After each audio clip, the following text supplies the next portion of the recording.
What's going on, man? What up, my dude? I'll tell you what's up. Your boy thought for a second, just a little second, maybe, just maybe, I was going to become a superhero. Please explain, expound for me here. It's simple. My wife asked me to redo the girls' bathroom. So I'm up in it working. And that's not what's going to make me the superhero. I wasn't going to be plumbing man. I wasn't going to be cabinet man. I was going to be drywall man. But during said process, somewhere unbeknownst to me, I got bit by a brown recluse spider. And I thought maybe, just maybe, the silver lining would be I would get some spidey sense. That probably would have been awesome. But can you please explain to your boy over here, who Uh-huh. is borderline Neanderthal and got the DNA to prove it, okay? Yeah. What a brown recluse spider is, and is it venomous? And what can it happen to you if you get bit by one? It's absolutely venomous. And I did, the crazy part about it is it's venomous, but there is no anti-venom. Now I have learned this. And the reason why is because most people don't actually know when they get bit because it's not a painful bite. I didn't know when I got bit. You just knew you got bit. No, I only knew the next day I had this bump on my leg and I'm like, what is that?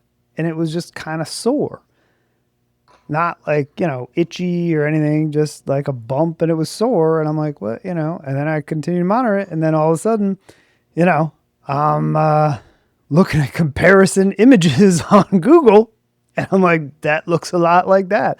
But what ends up happening is, Did you take a picture and put it into the Chat GPT machine and say, oh yeah, "Hey, Chat GPT, can you please tell me by the looks of this bite what I got bit by?"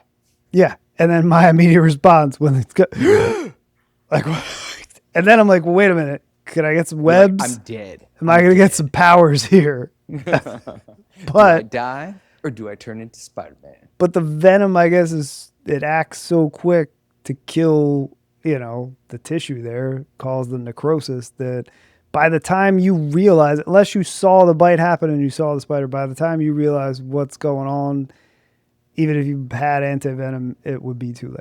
So, anyways, Well, dude, that's saying something about you. You got enough to fight all this stuff off. So, I mean, you are kind of like a little bit of a superhero. A spider can't fuck you up. Nope. I don't know. I'm living. They're not amputating, but, let's just say the bathroom project is on hold until my I'd say. spidey senses fully kick in. Well, listen, man, I don't want to make you jealous, but I just came, and this is just coming about full circle. You know how things change the older you get.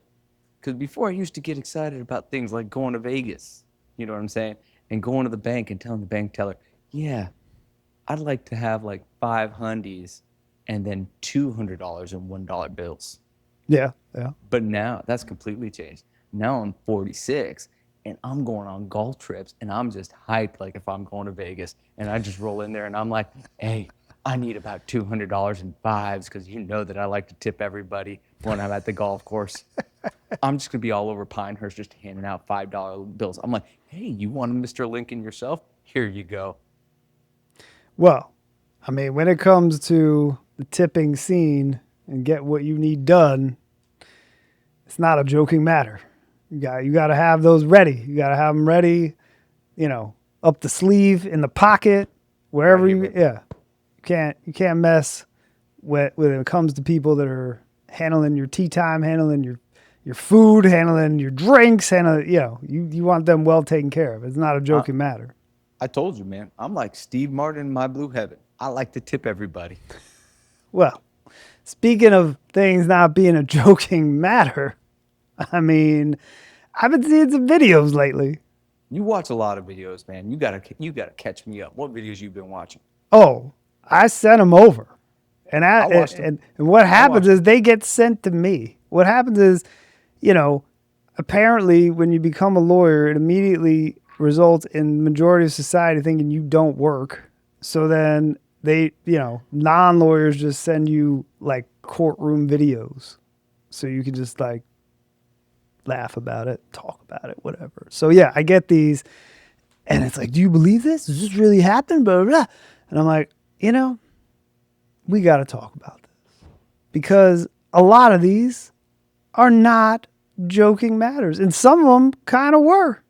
So I sent them over and I figured, let's dig into this. Because usually I'm looking at these things sitting there saying, how is the judge putting up with this shit? And is he just going to lose it? Is he just going to just hammer somebody? Or is she just going to lose her shit on somebody and just end their day? And I don't blame them. Listen, some of these videos you sent me, I feel like the judges, especially, especially the second one, all right? Judge Nathan Miller over there in Tejas. Oh, we'll get to him. Was a little unreasonable, but your boy Michael McNally also was kind of flew off the handle there at the end in his judgment ruling. I wouldn't have gone that route. I think it's appealable, and we'll probably discuss that in a second at the same time. Yep. Well, let's lead off with our girl in the yoga outfit, which I feel like we're being generous. We call it a yoga outfit. You need to leave and return properly dressed. Properly dressed for what? Coming up to a podium for 2 minutes? For respecting the court. I respect the court. I just don't respect pretending yoga clothes are offensive. I won't argue with you. I'm not arguing. I'm pointing out how ridiculous One this more is. word and you're in contempt. Hey, she looked good in it. I looked at it and I'm like, there ain't nothing wrong with Lululemon. There's nothing wrong with Aloe. I think it's perfectly fine. And you know what? If you don't know any better, which most people in today's society here going into court, who gives a shit what they show up to, especially like it's a traffic. Yeah. So my take on that, obviously, I am not a prize piece of fitness. No, by no means am I an Adonis in the fitness world. So who am I to criticize anybody who looks good and wants to put it out there? But I have to wonder, was there an ulterior plan on her part? That if she went in scantily clad, that someone might help her out with whatever it is that happens at that proceeding that day. You think like a prosecutor would be like, woof, defend the smoke show. We got to get it back on the streets. Prosecutor, the judge, like whoever, just looking to be nice. Be nice to somebody who looked nice. I don't know if that was her plan, but it clearly backfired. 100% did that backfire. But Like, at the same was time, the judge worried that his wife was going to be like watching this recording? He's like, I'm going to have to be a lot harder on her. I can't go catch shit for this. Let me explain something. Let me ask you something. Do you think you're better served going in, if you're looking for leniency, right? Mm-hmm. Going in and dressing in yoga attire, which I think, obviously it looks good on this lady. You know what I mean? Mm-hmm. Or do you think that it comes in, you think you'd be better served coming in looking classy, like a classy, refined woman? Where do you think the judges would be more lenient? Because I tend to think it's the latter, buddy.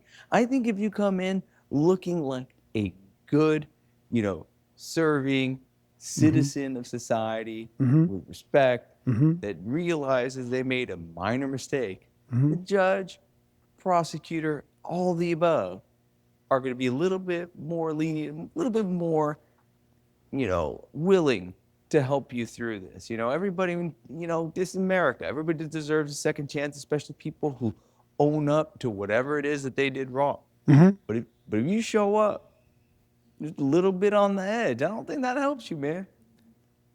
You and I know this.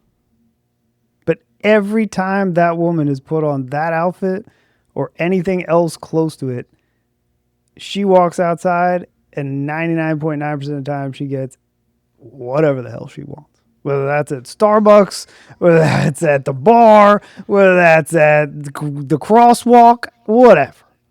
So, dude, it's a time and place thing. And I know, but in her mind, she was like, where's my go-to outfit? There we go. And I wholeheartedly agree with what you're saying. Classy look would have got you a classy result. Instead, she got her ass handed to her and then doubled down on it and was like, I'm going to I'm gonna get an attitude back with the judge. Like, She definitely did talk back to him. She let him know, be like, I think you have a problem with yoga outfits. I was like, man, what are you doing, lady? And I feel like part of what you're saying about dressing classy versus skirting the line, no pun intended, you're backing the judge into a corner, because if he goes and helps you out on plea deal, whatever it may be, then he has to wonder if everybody in that courtroom is wondering, oh, did he just do that? Was he, nice to her because the way she looked? So you're almost forcing him to be tougher on you just for optics purposes than maybe he would have been if you were in sweatpants. Who knows? But instead, you rolled in there, you gave dude no choice. And then after he chastises you for how you show up dressed to his courtroom, you think the best thing to do is not only argue, or it's not like you try to defend yourself. She condescended to him. I'm like, oh, like I was waiting for the bailiff. When you see the bailiff, he usually kind of just slides into place, like right over their shoulder. And you're like, oh, sounds like it's contempt o'clock. Oh. But she got out of there, I guess. I don't know. 100%. And dude, man, I'll give you a funny story. Talking about like two things. It still happens anyways. It happens to dudes too, man. I was in a hearing the other day in front of a judge. A lawyer shows up. He's wearing a jacket. He's wearing a shirt, but he's not wearing a tie. And the judge laid into him for not wearing a tie. Being like, thank you for showing respect by not wearing a tie. And I mean, you gotta know better. Just put one on. Keep one in your car. Keep one in your office. Everything's via Zoom nowadays. You don't even need to untie it. Just leave it hanging there, dude. Like if you're just some cheap attorney. You know what I'm saying? Just leave it there and just like a clip put on. It back on. Clip on. The elastic one. Won't even be able to tell. If you don't even know how to tie a tie, you got one. Just put it on, just so you don't get chewed out, man. Look, I'm down for getting chewed out if I deserve it, which is almost never. But I still get chewed out. But dude, come on, man. You know better. Don't put yourself in a bad spot. Stupid games, stupid prizes. Yeah. But who would have thought that a piece of cloth, or the lack thereof, would be the determining factor of what is respect and what is not respect? But having, we got our traditions. But do you think, like, in the yoga outfit situation, was the judge, was that too much? Was he taking himself too seriously, so to speak? Should he have let it slide? Time and place. And I'll give you what I think, all right? Right. And I'll say this. If it was criminal misdemeanor court, it was family court, it was civil court, if it was any true court room process, then I don't think he was being, above him. I don't think he was being too harsh on her. Okay. Yeah. If it was traffic court and she shows up in a yoga outfit and he dogs her out the way he did, that's too much. I'm sorry. Yeah.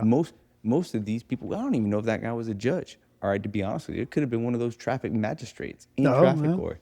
You know what I'm saying? Yeah. And if somebody like that is dogging you out for showing up in a yoga outfit to contest a ticket, get the fuck out of here, bro. It's too much.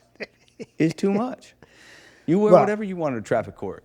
Speaking of too much and taking things way too serious, let's jump to, you touched on it, Harris County, Texas. Hey, bro, Where, that's your state, baby. Where even IT guys are catching strays, dude.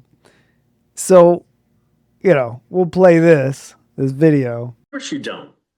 And you're disjoined from the audio here, right? Yeah, should be. Let me see. Sorry.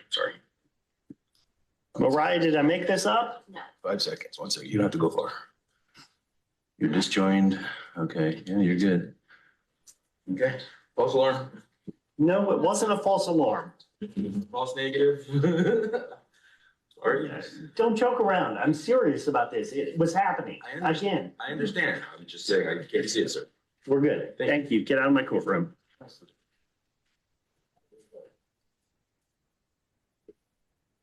Find his supervisor. Jesus Christ.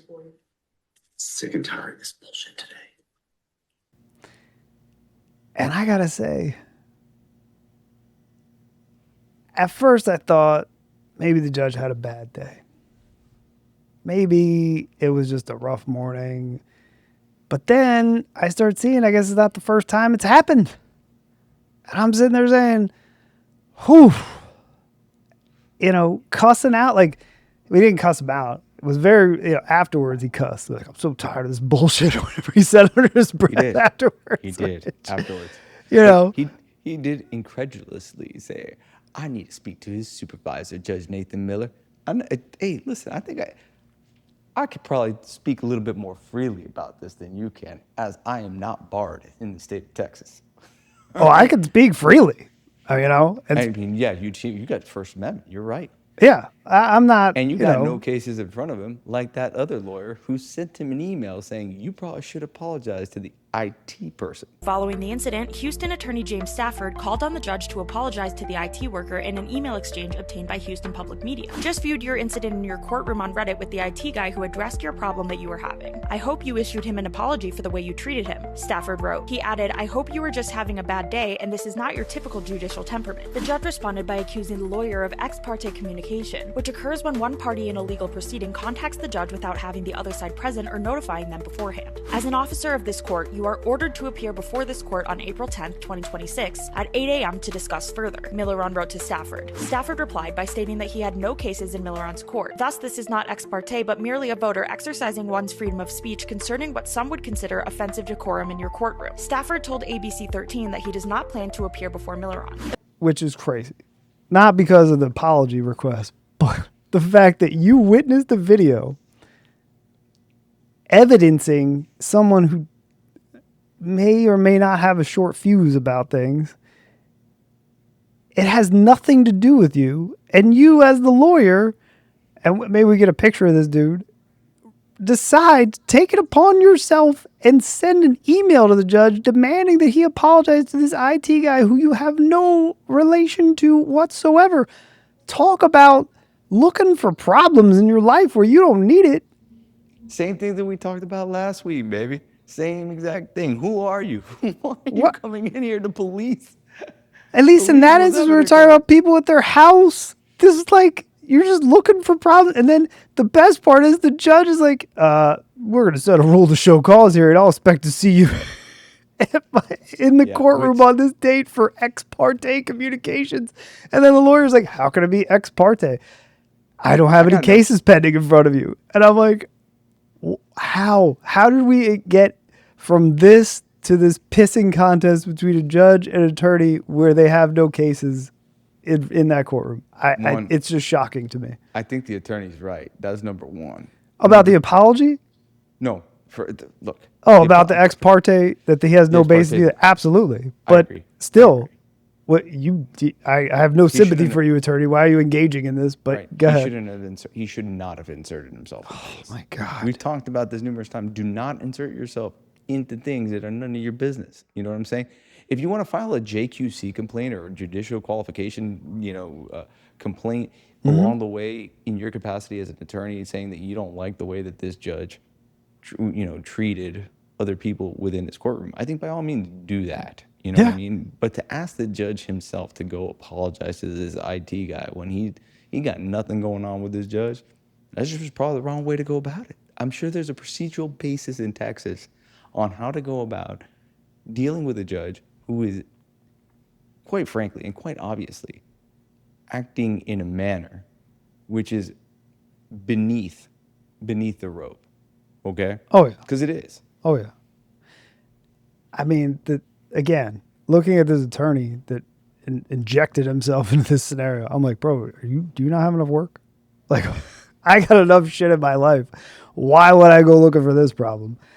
And maybe it was genius on his part. Maybe he thought, this will get me a bunch of exposure. I'll be an advocate, a champion for the people, and people start calling. If that was his play, then, tip of the cap to you. I don't know how it worked out, but again, there's no bad press. Bad press, baby. Sure. And then the IT guy, I'm wondering, did his supervisor get called, this poor guy? But, I mean, you've got a scenario there where clearly, the judge I think, as you said, what he did in both scenarios was kind of beneath him, and he should have brushed it off. But hey, everybody has a bad day. But I mean, there's a particular judge that I've been in front of on multiple occasions where I will never forget, or a motion for summary judgment. I'm arguing against it, and he is full on yelling at me, saying to me, because I have a case that it's locked. There's no way around it. My case says that if you grant summary judgment on this case law, it's coming back on appeal, and he knows it. And there's not, but he wants a way around it. He can't find one, and he literally is saying, "But for this case, I will be granting this motion." And I'm like, in my head, I'm like, but in my head, I'm like, so you're saying, but for you're not granting it then? But for the law. But anyways, so we get done. I win because great. No skin off my back. It's not the first time a judge has, had their way with me. You roll with it and whatever. So we're leaving off the record now, and the judge says, "Hey, good seeing you, gentlemen. Sorry about the grilling, Mr. Duncan." And I was like, "Oh, no problem, Judge. This is part of the game, And I'm figuring, hey, we'll establish some rapport for the next time, build some equity, whatever." And he goes, "Well, it's certainly not a game." And I'm like, no, Judge. I was speaking metaphorically. I just meant it. It's just part of what we deal with on the regular basis, Judge. But I'm like, I can't even get out of there on that. But yeah, I think there's definitely some component of maybe certain folks get that black robe fever, get a little, feeling of self-importance, unfortunately. But we saw it happen with the IT guy here. I've been called, like I've had a judge call my supervisor on me. You and me both. I've reached in the pocket a few times to see whether I had enough to make that call to get somebody to come bail me out. I've been there, man. I've been there. So I've gotten accused of rolling my eyes at a judge, and the judge said, "For the record, Mr. Blanco Herrera was rolling his eyes." The judge, "I'm not rolling my eyes. I don't know what you're talking about." As you roll them again, he goes, "For the record, he rolled them again." And I'm sure. I don't know. It's an eyelash. There's an eyelash in my eye. I'm like, I'm just an expressive human being, Your Honor. I'm not trying to roll my eyes. I talk with my hands. I don't know if it's culture. I don't know if it's because my parents are Cuban, that I'm just all over the place. But at the same time, I promise you, I'm sitting here with the utmost respect. I respect your ruling. I disagree with it, and I made my objections on the record. That being said, I did not roll my eyes with you, with all due respect. I get called in to my supervisor's office at the time, and he's like, "Hey, don't worry about it. Guy's fucking nuts. All right? He's not going to throw you in jail." And right? look, I have to wonder, is this the product of so many times where the judge needed to and had to check somebody because their behavior was off, like yoga girl copping an attitude, but you look at that scenario, like the video of the lady shows up late on her Zoom hearing and is driving the car when she finally gets on the Zoom hearing. The judge is like, we'll play it. "Oh, on the iPhone there. Sir, ma'am, can you start your video and tell us your name, please?" Oh, I've only done one of these before. My name is Kimberly Carroll. I'm sorry. I was sitting in some room or something, and then I didn't know. I was just sitting there staring at myself. I'm sorry. Oh, boy. All right. You got to have your name on there, okay? All right. How do I do that? Well, you got to start your video right now. All right. Let's see. Let's start with that. I just entered a default judgment. Is there as me? You cannot be driving, ma'am. What are you doing? Come on. I'm not driving. I'm a passenger in a car.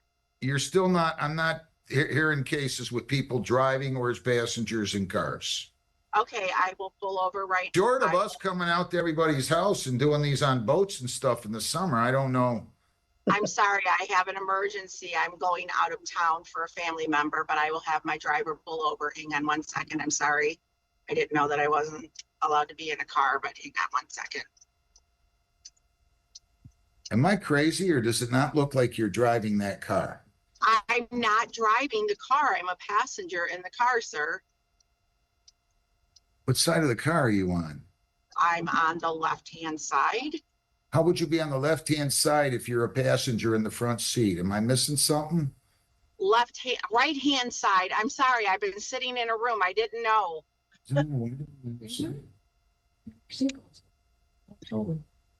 Yeah, the seatbelt's coming off of the driver's side. Right? You now you're lying to me, right? No, I'm not, sir.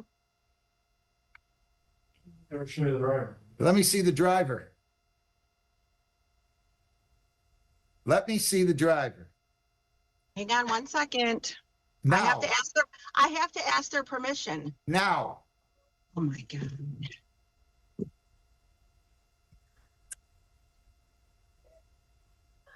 Oh, you're not in the you weren't in the driver's side. You think I'm that stupid? I'm going to go ahead and enter a default judgment. Our paperwork says that we can't have, that they can't drive. Does it not, Jennifer? I'm sorry, Your Honor. I took a breath in and started choking. Well, I missed what Does you our said. paperwork not tell people that they can't be in a car? I don't know, Your Honor. I'd have to look at it The again. I haven't paperwork looked that at it I'm in a while. looking at, it does not say that I cannot be in a car. I'm entering a default judgment. You lied to me. Judgment 1921-85. Send me your counsel and put in there defendant was not available at the time and then was driving a car and telling the court she was not. I'm entering a default judgment. Have a great day. Thank you. Thank you, Your Honor. I signed in at 1:30, sir. Well, you got an attitude with you. I'll tell you that. You got an attitude. I'm not putting up with your nonsense. Good luck to you. Just astounding. Like you clearly are late, and then it's I don't know how to work Zoom, and then you're lying while you're driving, and then it's just hilarious. I don't know who it was. It must have been the bailiff in the background that was like, asked to see the driver. He's like, yeah, show me the driver. I think it was the whole courtroom. The whole courtroom was in the mix, saying like, "Hey, ask her to show you. Ask her to show you." It's crazy, man. And then she just keeps lying.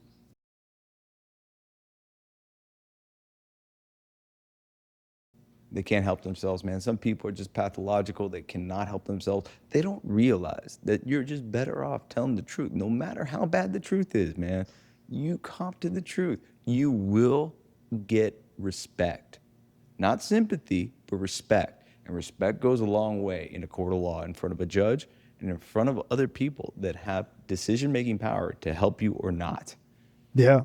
Yeah. I mean, I don't know if it registers when someone does this, that not only are you lying, but you're also really bad at it, and you're just insulting the intelligence of this man by saying, no, I'm not driving. Clearly highlighted.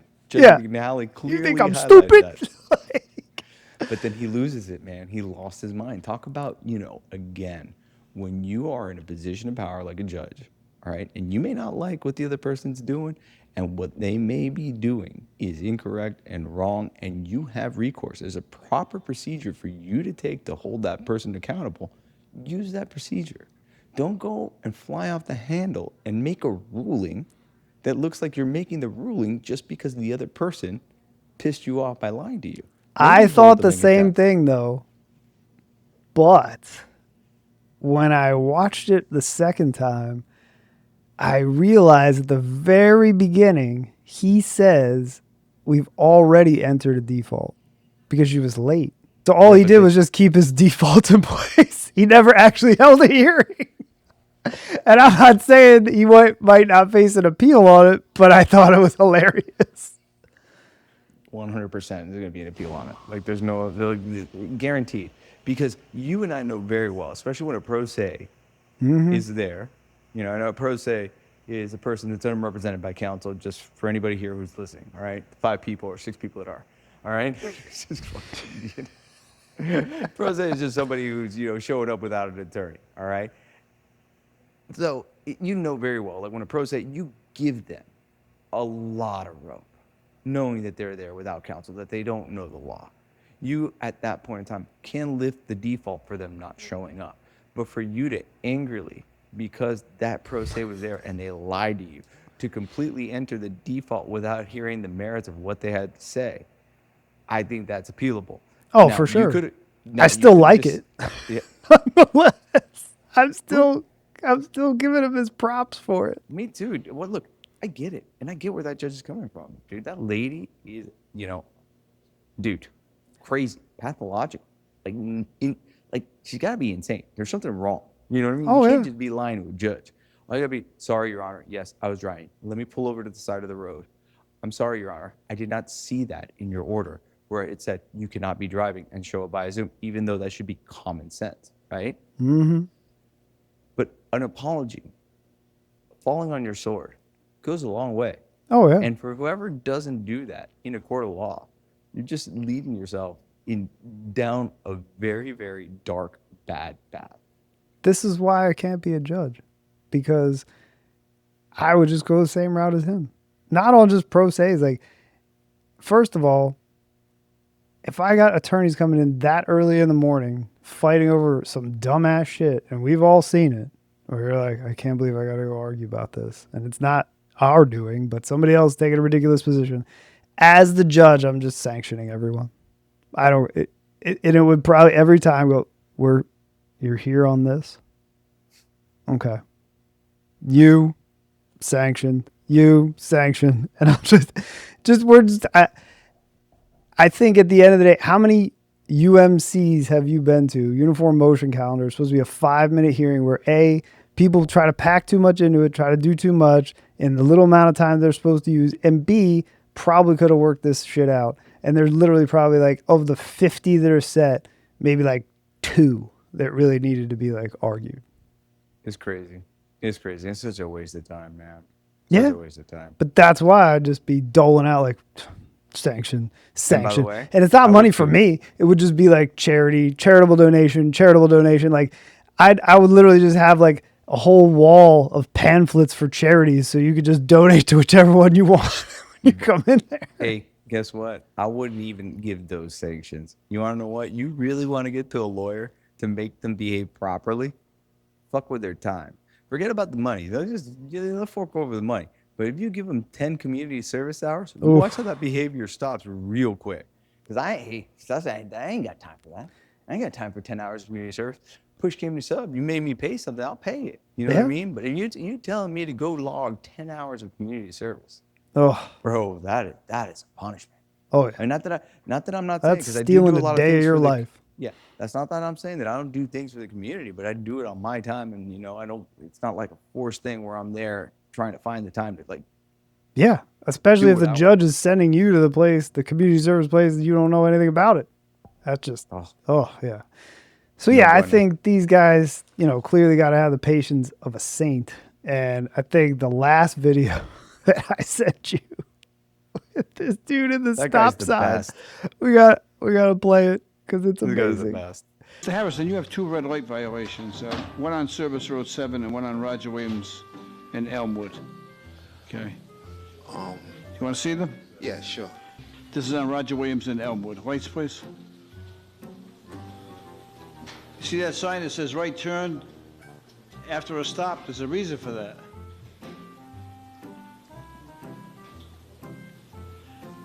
Right, Your Honor, Lights, please. that sign is like, I misinterpret the ways I'm understanding the sign, because I was trying to figure out, like, is that sign saying, like, first of all, Wait. What did you think the sign said? I'm thinking the sign says basically after you turn, make a stop, right turn on red. Wait. Enlarge that Stop. sign. Enlarge that sign. That's my interpretation. Let's take a look at it.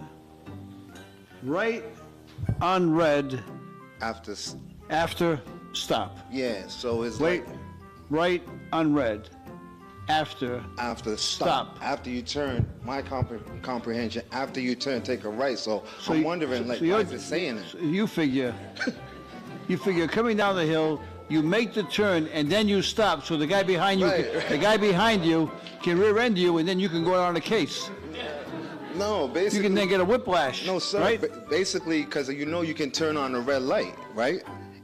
If traffic is coming, you have the right to turn on the red light, right? So that's what my whole comprehension of it is like. I'm trying to figure it out. So I know it's a red light, and I'm being precautious, but I'm making my turn. That's all my misunderstanding of it, basically.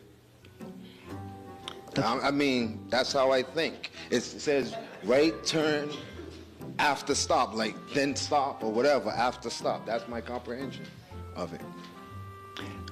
They're having a conference in Reno, Nevada, of all the traffic engineers in the country, and I think you should address them. I can analyze and mix up anything. I'm telling you. You could? Yeah, so. I'll tell you what. You're way above me, analyzing and mixing that one up, bro. Even you and I tried. I couldn't comprehend what I seen that sign, and I've been debating, like, not to ask somebody because it sounds stupid.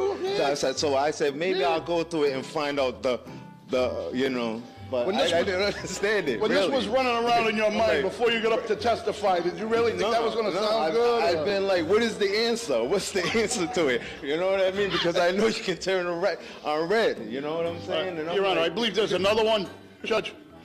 I can't wait for the next explanation. I'm sitting on the edge of my seat. This is Service Road 7 and Broadway. All right, here we go.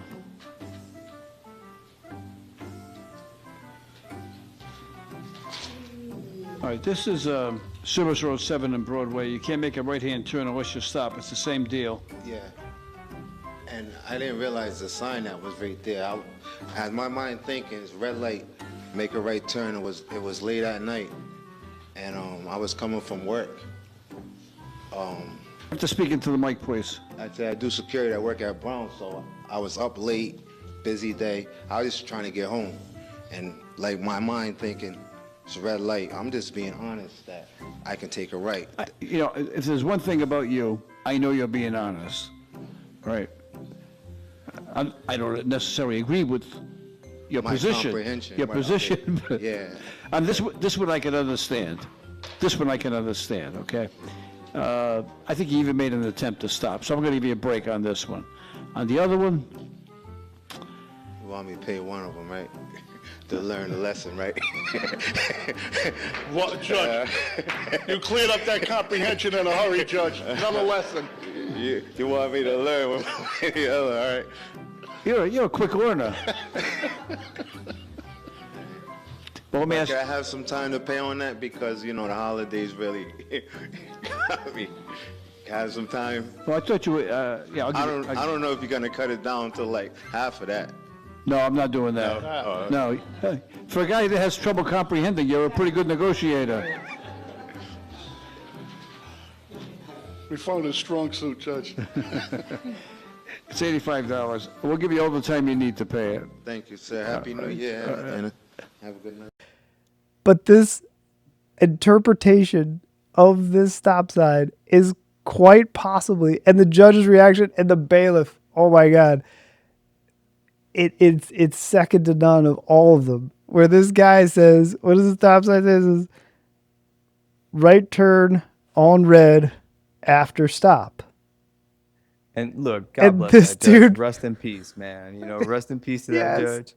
He's like 80-year-old judge, but just like he was known as America's nicest judge over in Providence, Rhode Island, right? Yeah. I believe that's where he's at.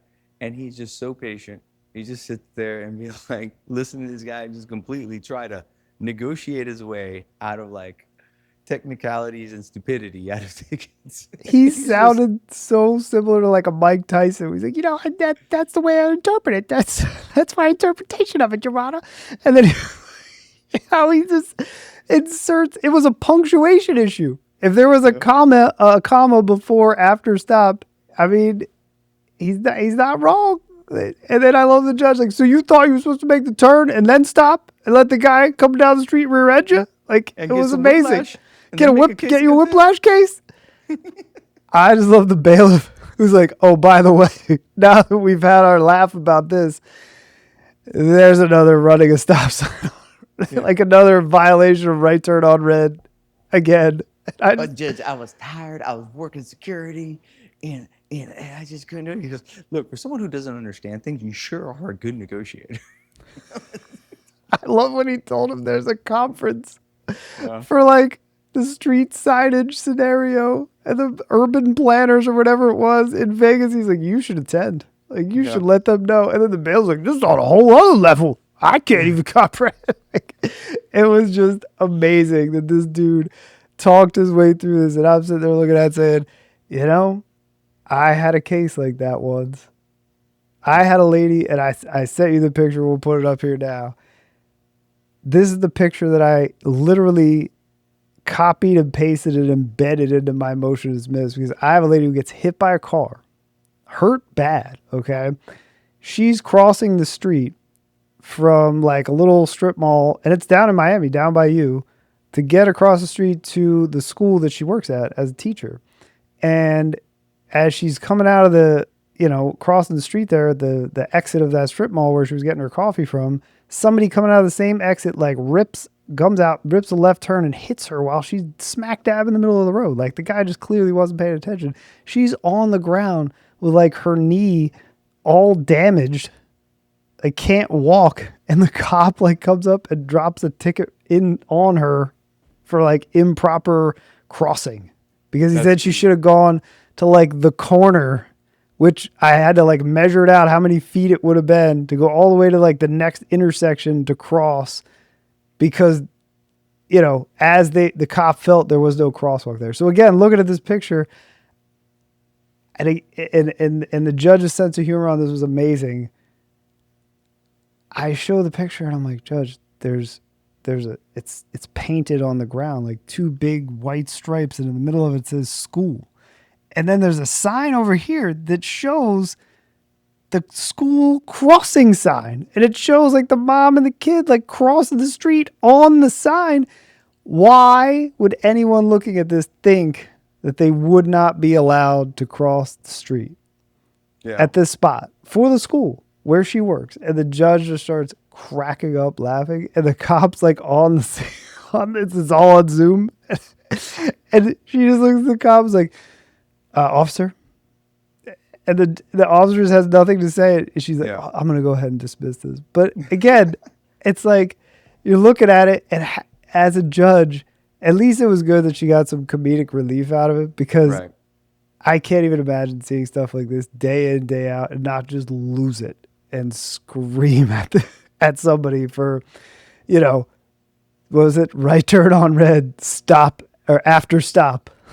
Oh, you were supposed to make the turn and then slam on your brakes? Like, oh, gigantic school on the ground with the lines painted and the big sign that shows people crossing the street. No, that's not where you cross. Not there. No.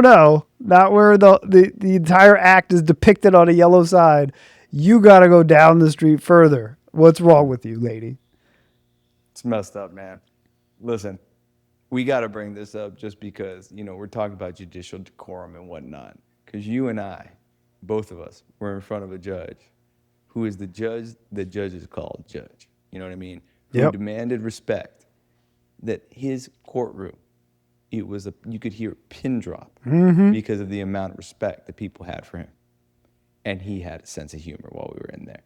There were numerous times when you or I said something to him, and he would just look at us and he'd go like this, and start laughing in a way where you knew that even though we were doing something very, very, very serious, and we were trying to protect the community, and we were trying to, protect victims and everyone who lived in Broward County, you knew that this judge was doing the right thing, but still had a sense of humor to be able to bring humanity into the courtroom, which is awesome. So there is a way to do it properly. And consistently as well.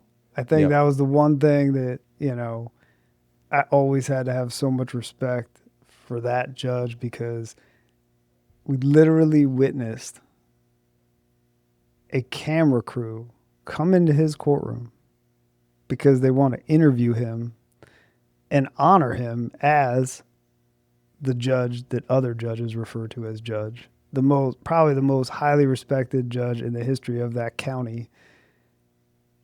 And the cameraman had on shorts.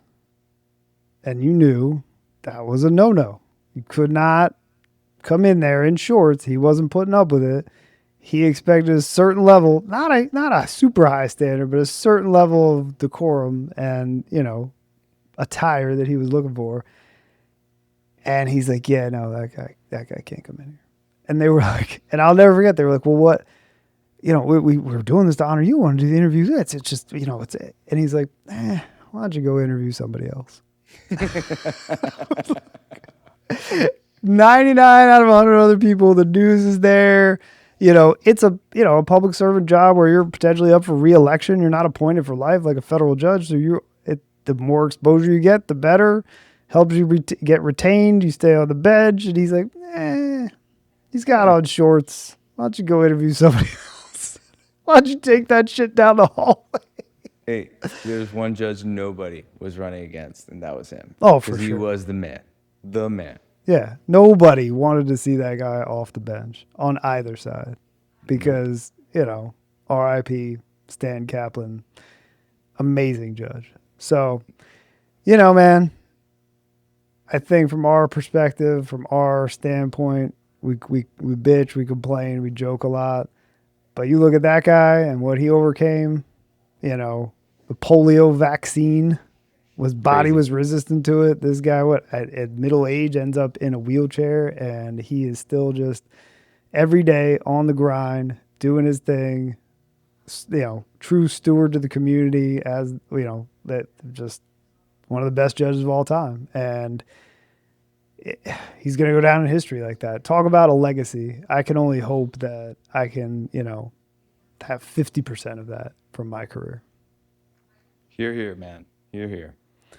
Well, hey, man, as always, it was a pleasure. Hopefully we gave our 6 listeners out there some comedic relief in these videos. Master, when this is good, you just get right. This is just the build-up before the blow-up. All right, seven listeners. But I hope they enjoyed it, and they can pass around the videos. And everybody else wants to send us some videos in the comments for us to review of courtroom shenanigans. We'll be happy to check it out. But look, man, always a pleasure. Hope you enjoy the trip.